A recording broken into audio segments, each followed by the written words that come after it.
ចាឥឡូវហ្នឹងគឺភ្លៀងកំពុងតែធ្លាក់តិចតិចចាអូខេឥឡូវហ្នឹងយើងមកមើលទាំងអស់គ្នានេះគឺជាដំណាំតសក់ផ្អែមចាហើយដំណាំតសក់ផ្អែមនេះគឺការលូតលាស់របស់វាគឺរយៈពេល2ខែឬក៏2ខែកន្លះអាស្រ័យទៅលើប្រភេទពូជចាបើសិនជាពូជដែលខ្ញុំកំពុងដាំនេះគឺនៅក្នុងរងតែមួយនេះគឺដាំទាំងអស់ហ្នឹងមាន4ពូជចាអញ្ចឹងទៅយើងឃើញថាពូជមួយហ្នឹងគឺរយៈពេលត្រឹមតែ2ខែទេចាគឺពូជខ្លីដែរអាយុខ្លីដែរចា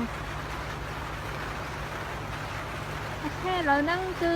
អានេះគឺយើងធ្វើការរោយលំអងហើយពីព្រឹកដល់ពេលល្ងាចយើងសង្កេតឃើញចុងផ្កាហ្នឹងគឺចាប់ផ្ដើមស្វិតហើយអញ្ចឹងស្អែកហ្នឹងនឹងដឹងហើយថាផ្លែដែលយើ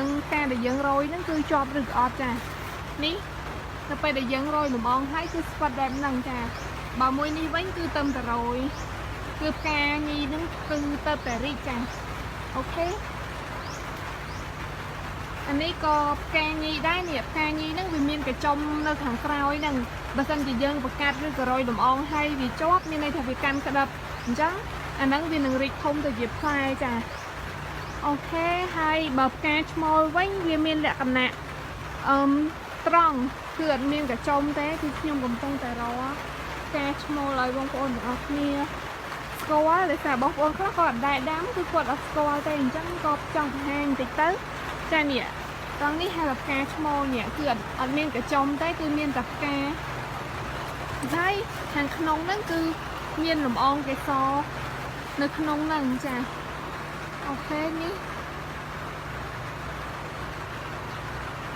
អញ្ចឹងអានេះគឺជាផ្កាឈ្មោលអញ្ចឹងយើងយកលំអងផ្កាឈ្មោលនឹងហើយយកទៅរោយទៅលើកញ្ចុំផ្កាញីអញ្ចឹងទៅគឺចាគឺយកមករោយហើយវានឹងកាន់ទៅជាផ្លែអានេះគឺយើងរោយបានមួយថ្ងៃចាតាំងព្រឹកអញ្ចឹងទៅវាចាប់ផ្ដើមក្តោបអញ្ចឹងចា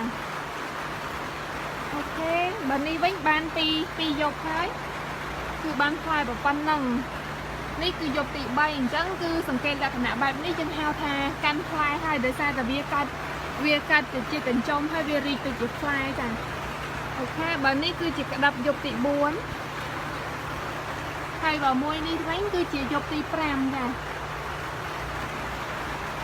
អូខេអញ្ចឹងខ្ញុំសូមជម្រាបលាបងប្អូនទាំងអស់គ្នាហើយដោយសារតែឥឡូវនោះភ្លៀងខ្លាំងហើយ